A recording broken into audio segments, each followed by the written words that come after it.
I think most of our listeners are aware of the fact there was a gigantic series of settlements for basically heroin-based legal drugs that were reportedly just ridiculously overprescribed to our population. So is that part of the wrap here?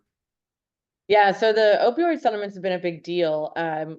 Looking back in the early 2000s, Purdue is sort of one of the more infamous names at this point, but many other, not just the manufacturers, but also doctors and pharmacies and pharmacy benefit managers, these kind of middlemen, all of these different groups really sort of engaged in letting the free flow of these drugs take place, right, in exchange for essentially money, right? And that's what we saw happen.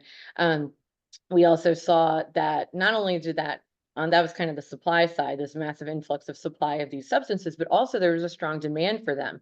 If you look at some of the places that were hardest hit by the overdose crisis 20 years ago, it was, places that were poor and heavily relied on manual labor, right? So we're talking about like Kentucky, West Virginia, Appalachian area, right? That was a area that Purdue knowingly targeted. So now, right, we've seen a lot of settlements come down. Over $50 billion currently is the national total for the settlements.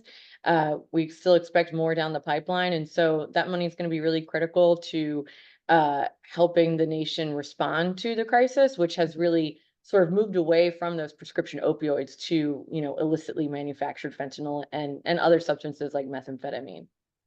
This is Dr. David D. Schein. Thanks for joining me for this special edition of Saving America.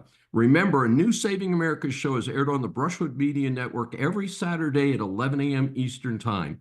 Listen on any of the 16 network stations, Apple or Google mobile app, Apple CarPlay, TuneIn, Smart Speaker, and all smart TVs. Find more information at the brushwoodmedianetwork.com. Please be sure to join us each week. We welcome and love your feedback from our growing audience.